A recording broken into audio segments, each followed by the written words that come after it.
Bienvenidos a Conversaciones de Fe, soy Yves Malcott y estoy con mi esposa Yolanda y unos muy buenos amigos, ministros de la palabra desde muchísimos años. Nos han ministrado a nosotros también en un congreso de matrimonios en Acapulco hace muchos años. Son los pastores Villafaña, Erasmo y Griselda.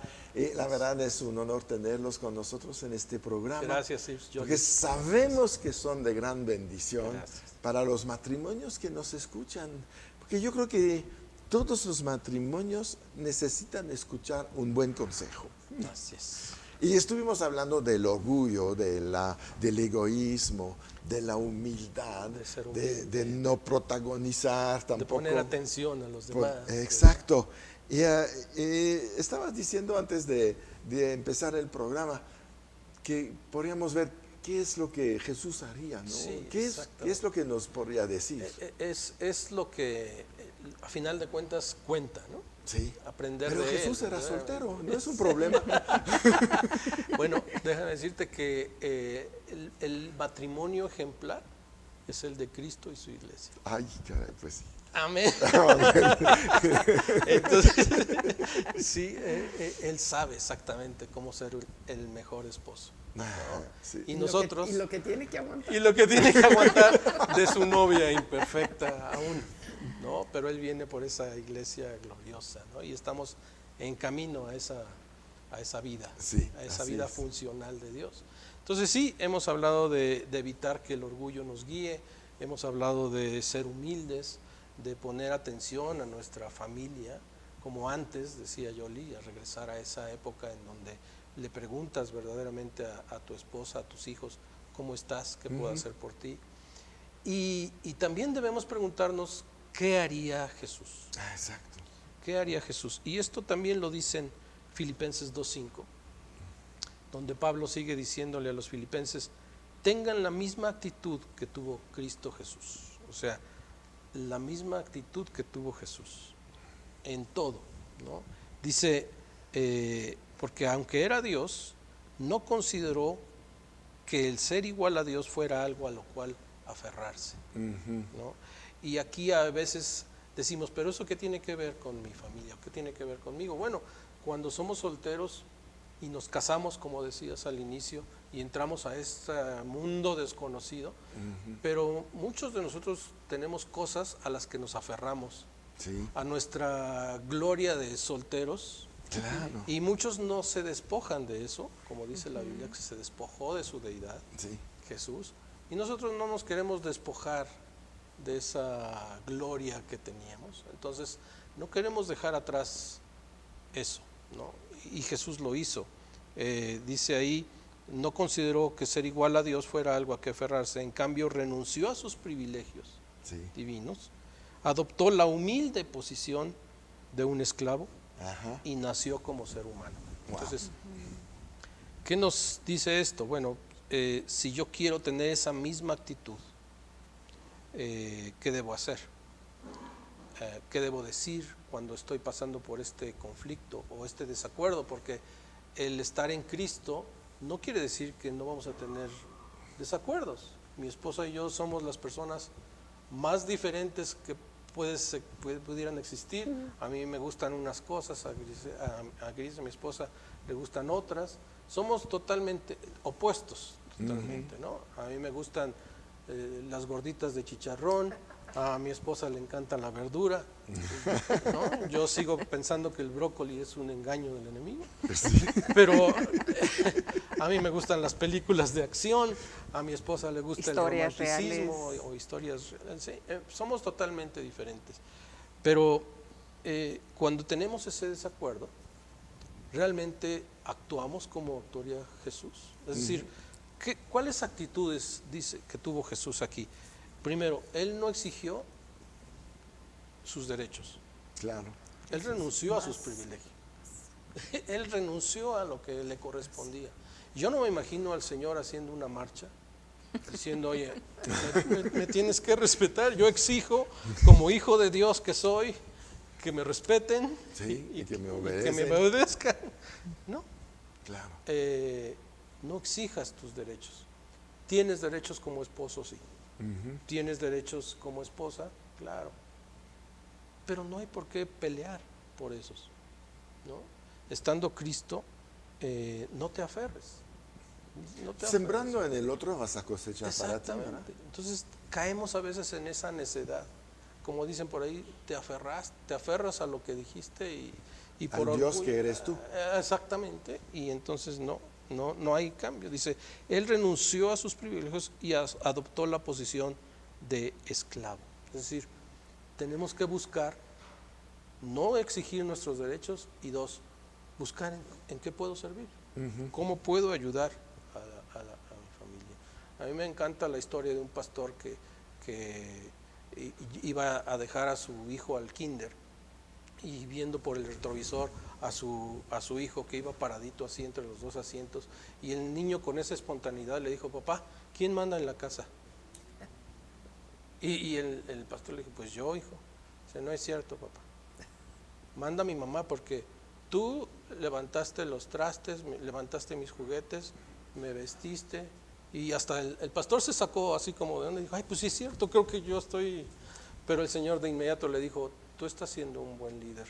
Sí. Estás al servicio de tu familia, al servicio. Entonces tenemos que buscar servir, ¿no? Como lo hizo Jesús, estar sujetos primero a Él, ser esclavos de Él, como decía Pablo, soy prisionero de Cristo, Exacto.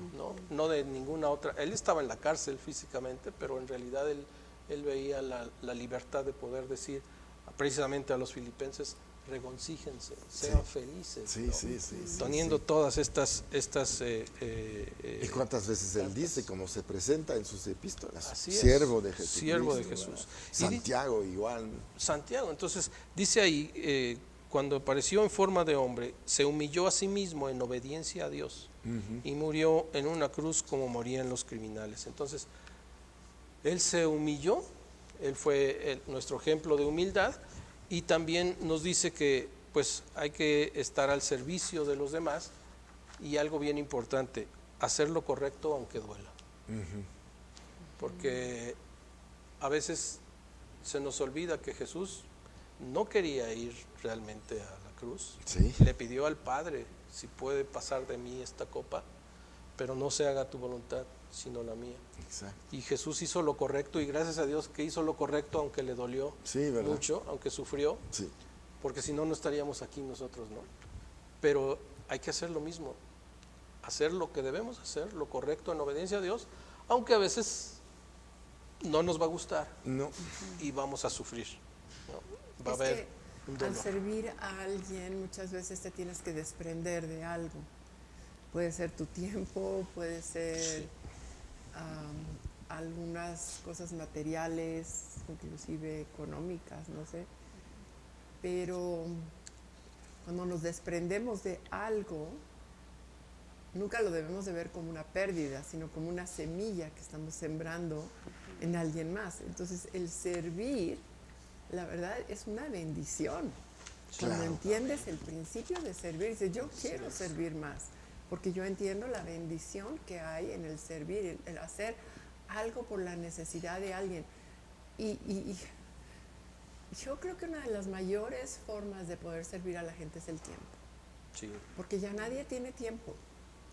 Oye, es que me siento mal, a ver cuándo nos tomamos un cabecito. Ah, sí, te hablo la semana que entra a ver cuándo tengo tiempo.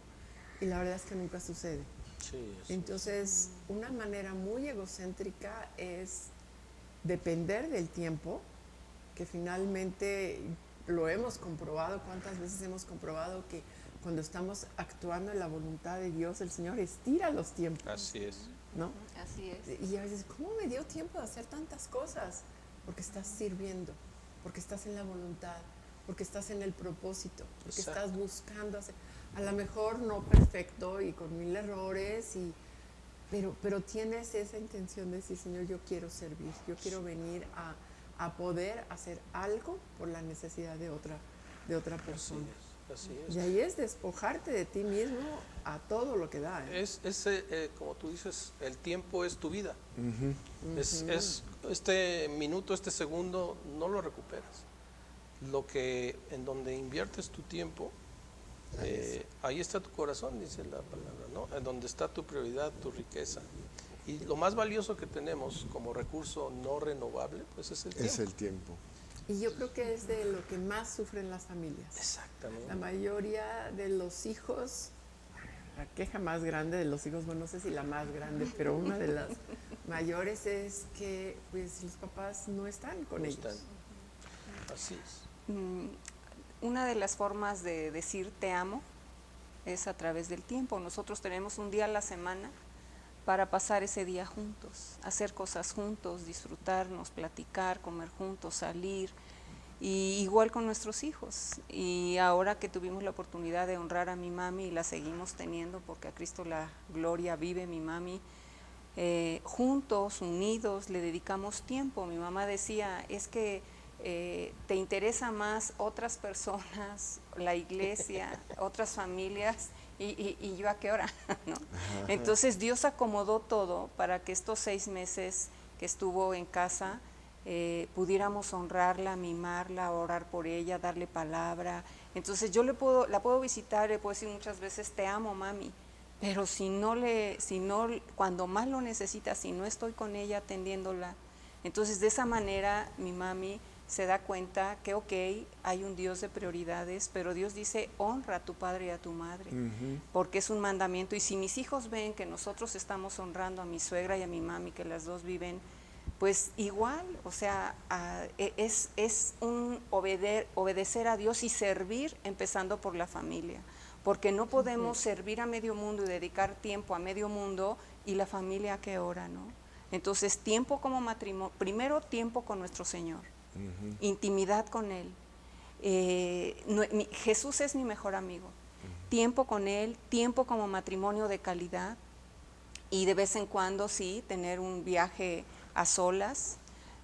Nos encanta cuando ahorita por la pandemia no, pero en los congresos de matrimonios siempre tenemos ese corazón enseñable de qué vamos a aprender hoy, qué nos van a enseñar hoy. De hecho, ahorita vamos a iniciar el día de mañana un congreso de matrimonios que se llama Fortaleciendo mi matrimonio, porque nunca terminamos de aprender. Si queremos tener un pedacito de cielo aquí en la tierra, es cada día, cada día, un día a la vez, ¿no? Entonces, tener esa humildad de servicio, empezando por nosotros como matrimonio, con nuestros hijos, con nuestros padres, y ya después esa familia unida, esa familia integrada, leal, confiable, servidora y demás, somos ejemplo para todas las familias que Dios nos quiere enviar a su iglesia, Amor en Familia, y a todas las iglesias, porque para mí somos uno. Somos un solo cuerpo y Jesús es la cabeza. Sí.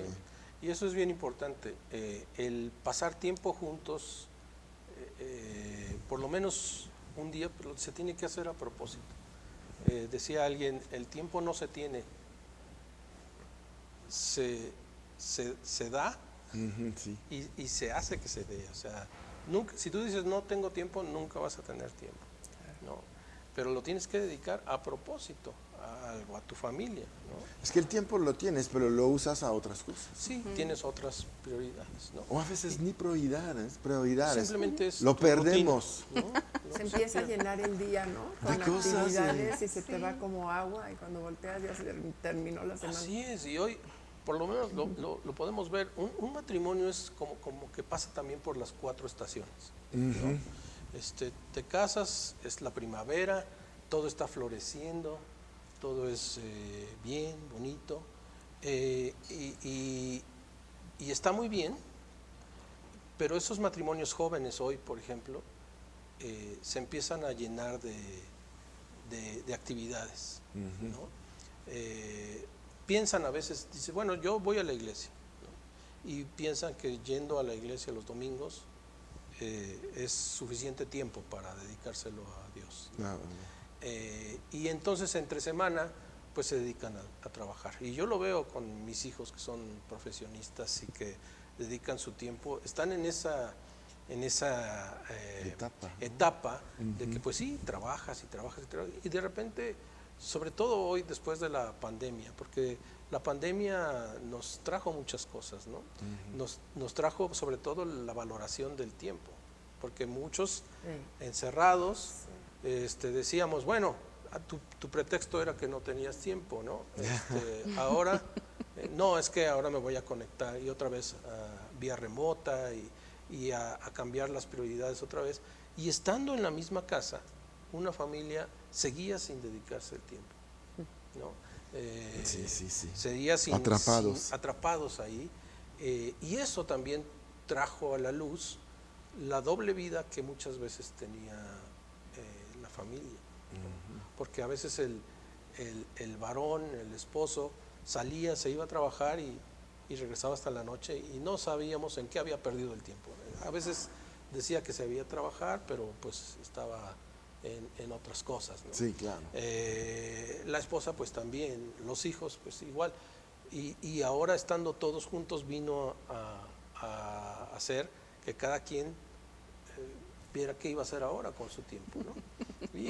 Qué tremendo. Y eso sucedió para muchos, ¿no? Sí. Entonces, no es solo decir, pues es que ahora no tengo tiempo o ya tendré tiempo.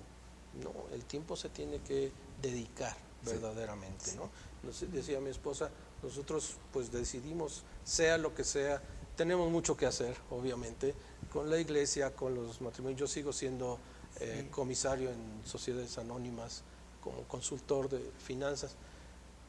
Pues Dios te da que cuando te dedicas al servicio, Él, como decía Yoli, estira los tiempos. Sí, Sí, sí, sí, sí. Ese es el milagro que podemos vivir, ¿no? así es. Que finalmente las cosas, cuando lo dedicas, le pones atención a Dios, porque finalmente es esto, Así es. Él organiza muchas cosas para que sea más fácil. Y nos desligamos de muchas cargas.